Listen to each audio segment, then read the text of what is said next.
guys, what's going on? Thank you for deciding to rock with us today. I truly appreciate all of you guys taking the time out to watch some of these videos and even comment on some of my videos. Um, the things, the things that I am expressing and saying in my videos, those things come from my heart. They what I actually believe and how I have viewed the world so far. So with this video today, this video is part two of the Hoochie Hood Rats. And it's, as you can see the thumbnail, it says, most black women are destructive, or can we blame it on culture? My belief, my firm belief, it's culture. Because as you know, there's two groups in the African American community or black community of people. You have the black women, and then you have the Hoochie Hood Rats. Two distinct creatures, two distinct kind of people. So this video will be covering part two of that video of part one, Hoochie Hood Rats. And in part one, I kind of covered the overall theme of how the world and society is trying to lump black women with Hoochie Hood Rats, to hood rats. They're ratchet, they're low down, they're trifling. They don't care about any values except for the ones that they believe in. And if I had to sum it up, I would just say they would be considered materialistic. So in that like materialism world, you have I guess I'll explain the definition first. So a materialist is a person who considers material possessions and physical comforts as more important than spiritual values. So when you have someone that lives with that mindset, essentially they pretend that them having a new iPhone and new shoes and new clothes or a new outfit is more important than their value system, or having a spiritual life that helps them change their mindset. So they don't understand that when that material stuff fades, it's only new when you buy it. But they can't comprehend that. So with that being said, guys, this is just part two summing up. So I'll cover the materialist side of it, and then I'll go into some of the like 5 things of raising a black woman into a good adult. And this goes for black men and black women, or any humans in general. But if you look at overall society-wise, the black culture or the black community or the brown, whatever you want to call it, we're struggling the most because of the beliefs and the mindset and the culture that our children are being indoctrinated in. So I like to tell people, first of all, this video is not for children. It's not for young people who do not understand and or comprehend the complexities of life itself and people. So this video is not for them, because I'll be using terminology and words in this video that the average person, you can't just go out and say and then say, I heard it on YouTube. So this is kind of my warning before you guys get into this video. So you have going into the black community and growing up in it, as obviously I have. I used to be a nigga. That's with the ER, with the A, with whatever spelling, with a Z, whatever you want to spell it with. The definition, before they changed it on Google, so in the definition in the dictionary, I'm going to give you the definition of the word nigger. Because you can Google it now and it'll give you a random sporadic thing, and it won't be like nearly as correct. All right, so like I was saying, guys, the definition. So the definition for the word nigger with an ER. Um, Google search and Bing search, the internet has changed the definition of that word. So if you get an old dictionary, you will see that it kind of describes a low down, trifling individual. It does not is not based off of race, because it says in the dictionary that the word nigger has also been historically used to designate any person considered to be of low social status, as in the expression white nigger, or any person whose behavior is regarded as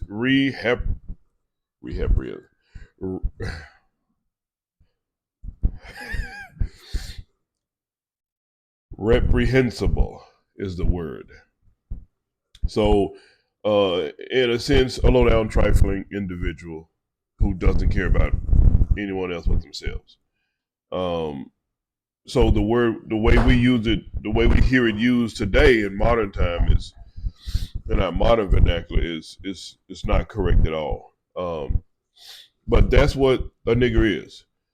Is not based off of skin color. It's not based off of what you look like. It's only based off of your behavior, how you act, the culture you're brought up in determines that. So with the with materialist, I gave you the definition earlier, but my notes on that says materialists pretend that schooling gets kids ready for um, ready for a full and productive lives as adults, but omit financial literacy. I see two reasons. One, materials need more people to depend on government so that they can take more control. And two, I believe is the most sinister one, is that people become for net people become financially independent.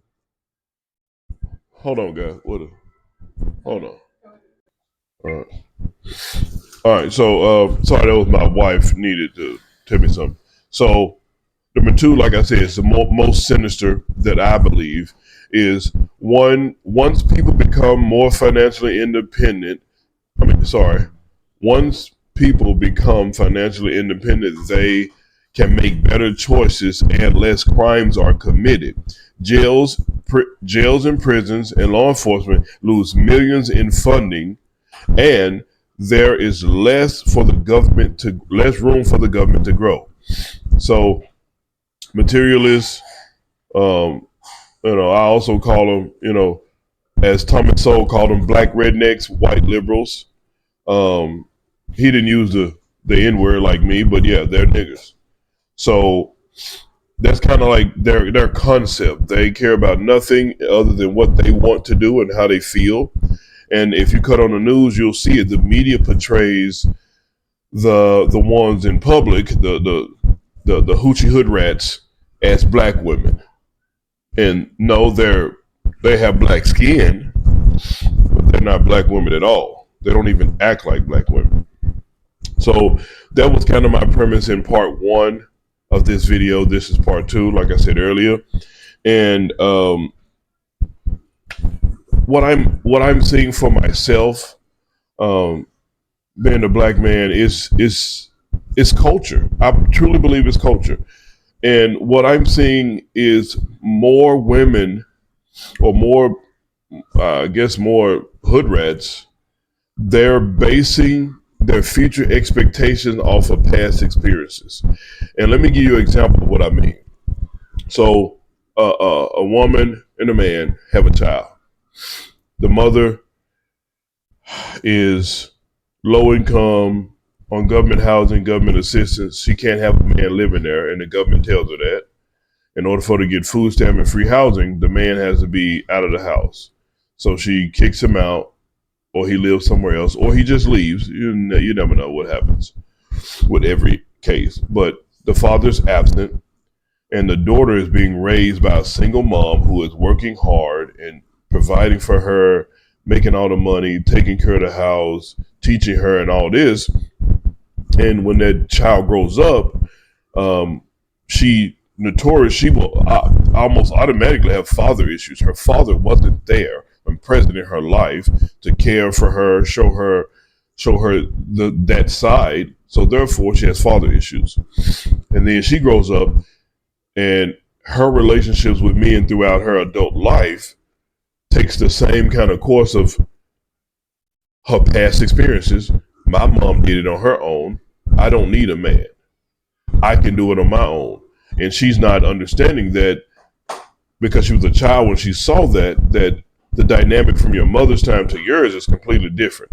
But throughout time, it's been the same: a husband and a father, not a woman and miscellaneous men. So when she's in a relationship, if it gets serious to the point where where he's talking about marrying her, sadly, she'll cut out. It'll be some way that she'll create a reason to separate from him and find a new person, even though she has a child with him.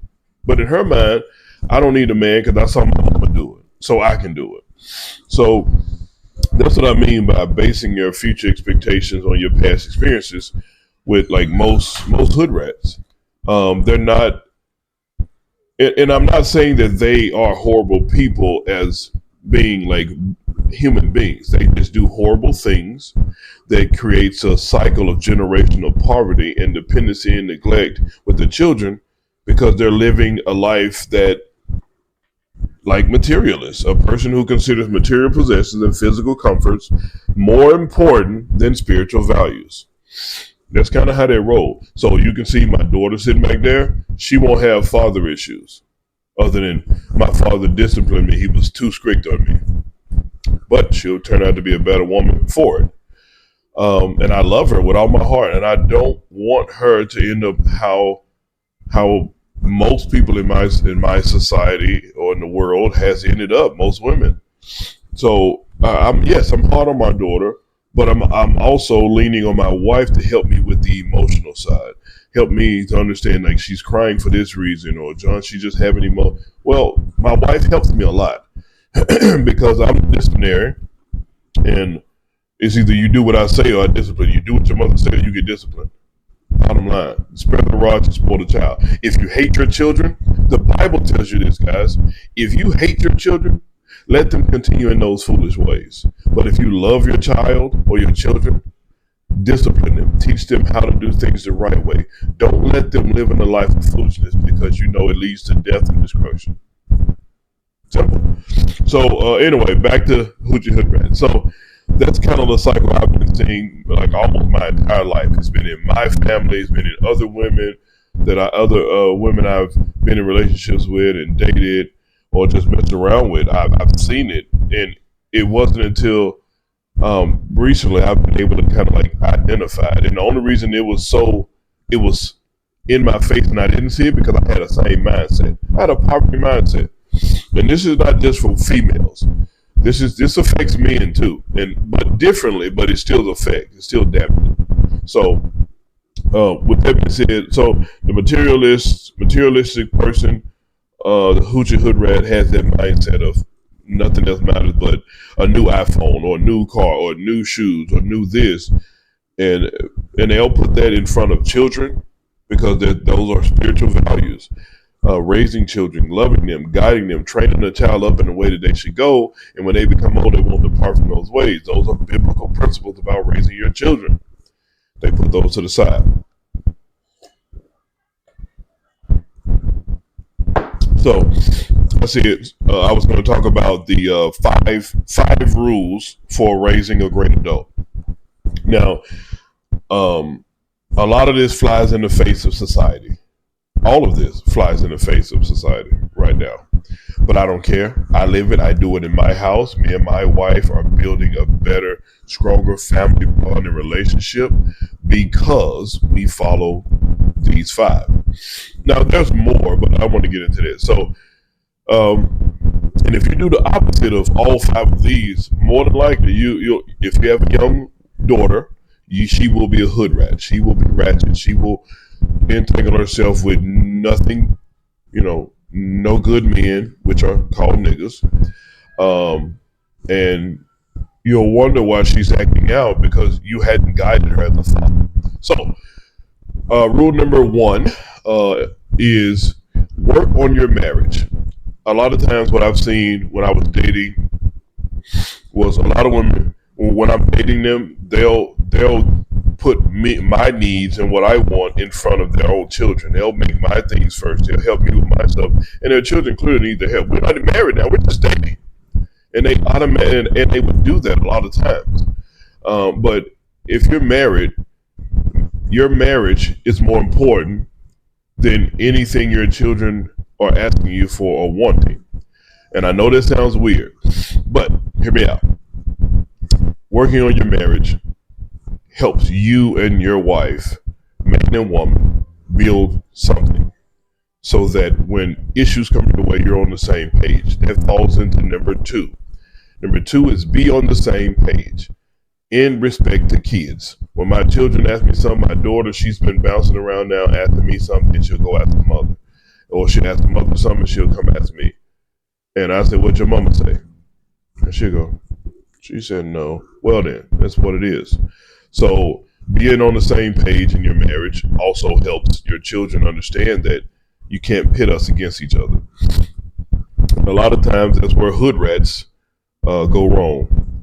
And you can be a white hood rat, white trash. You can be a Mexican hood rat. You can be whatever. Like a hood rat's a hood rat, a thought, a chicken head, whatever you want to call it. Any of the derogatory terminologies that you use that because they're individual, not because of how she looks. It's because of her mindset and the things she's doing, how she acts. She's twerking in front of Popeyes. She's popping off in public and wanting to fight everybody because she feels she's more important. Hood rat mentality. So number three is do not disagree in front of your kids. Honor each other. Um, huh. I don't think we've done it yet, or haven't. But we don't have to disagree because we almost always discuss something immediately or previously before our children even bring it to us. And my wife knows my stance on discipline. Kids need structure. Um, so we don't typically had an issue. So try to make sure you don't disagree with your wife or your husband in front of your children. If you need to step off, or send them off, send them upstairs, get them away, then you discuss it. And just know they're always listening. But don't disagree with each other. Honor each other in front of your children. Number four is keep your word. Say what you mean what you say. The Bible tells you this. Say, let your yes mean yes and your no mean no. And if you do not know, um, and if you don't know, your kids will learn that you will not keep your word. So if you don't, your kids will make statements to you and to others. Like my dad always lying. My mom always lying because they have gotten comfortable with you not keeping your word. And number five, have family meetings. We didn't have those growing up, but I have them with my family, and we are closer because of that. We have family meetings, family budget meetings. So typically, you wouldn't have those five structures that I just named, five rules about raising great adults. You wouldn't have that in a hood rat. You wouldn't have that in a hood rat home. If she is ratchet, a lot of times, and it's a high percentage that you still might get it, but that'll come from her outside influences, people she hang around. So I know plenty of young ladies like they're nice and kind, but when they get around certain ones, they get real ratchet and they start acting hood like they have no home training or upbringing. Charlie, what are you doing? What? Well, eat your food. I don't know what my daughter's up to, but Charlie, sit down and eat your food. Daddy almost done. What did I say?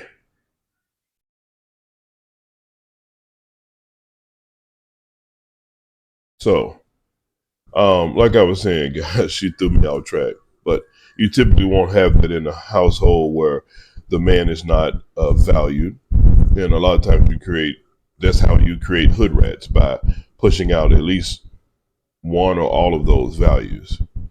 So let's jump into what else I was talking about next. So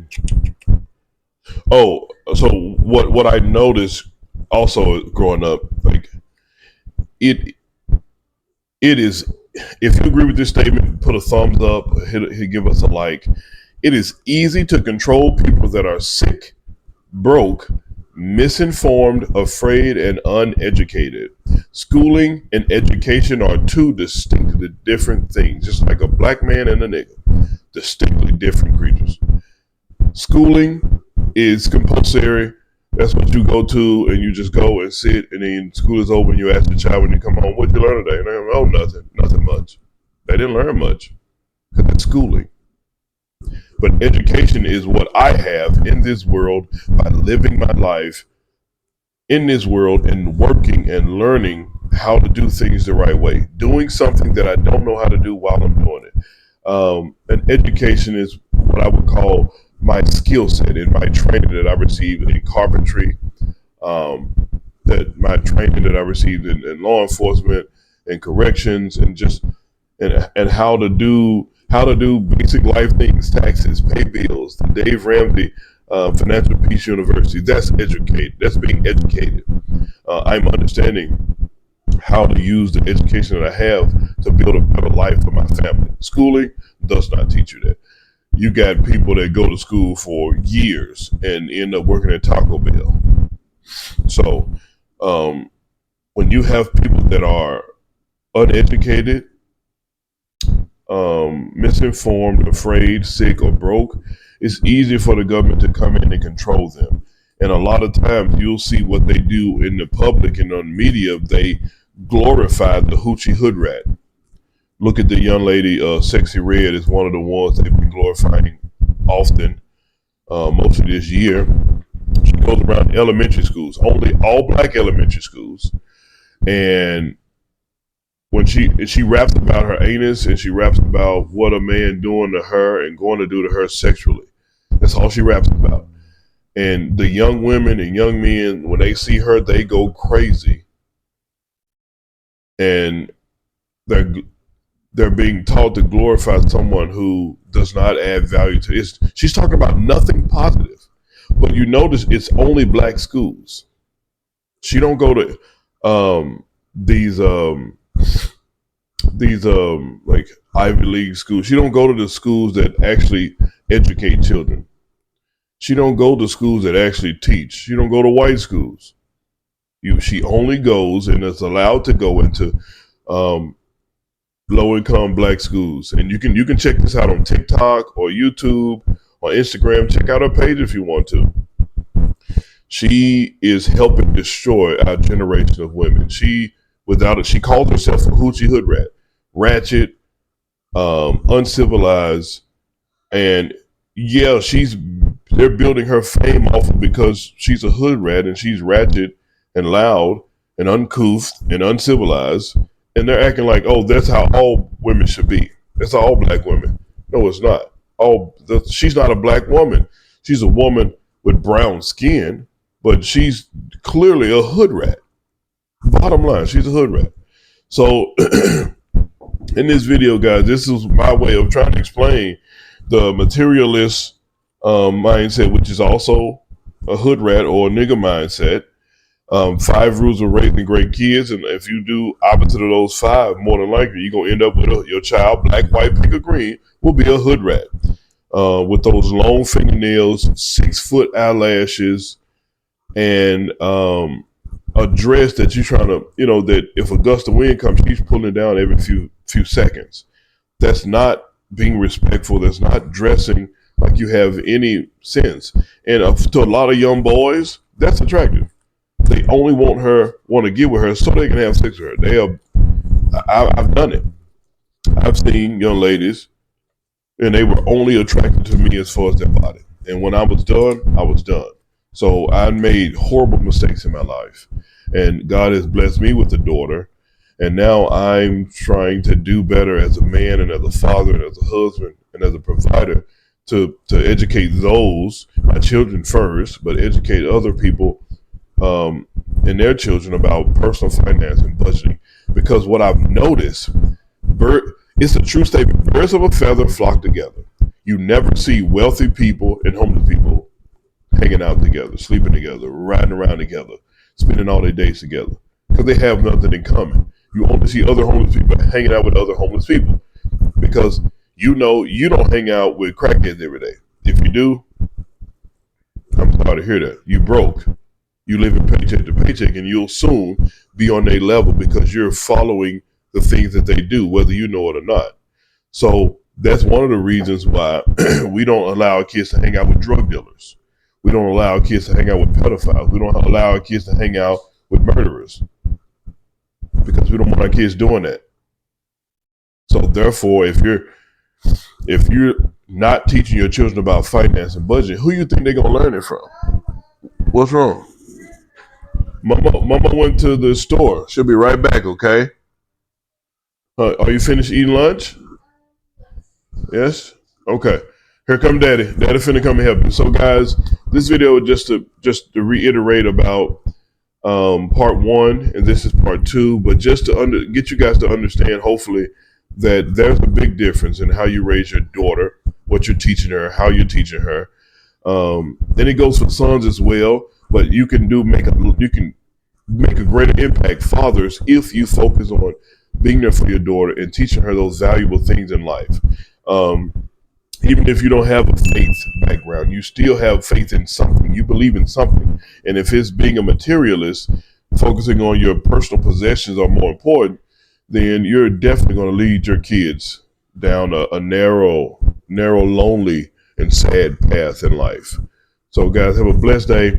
Thank you guys so much. Please like, share, and subscribe to our YouTube channel. Thank you guys for rocking with us. Thank you for listening to me discuss this topic. It's dear to me because I'm raising a daughter. I'm raising a woman. I'm raising a little girl into being a woman. With my wife's help, I hopefully will try to mitigate those father issues that arise with me not being here by being here. So thank you guys so much. You guys have a blessed weekend. Be safe. Au revoir. A bientôt. Allez prochaine.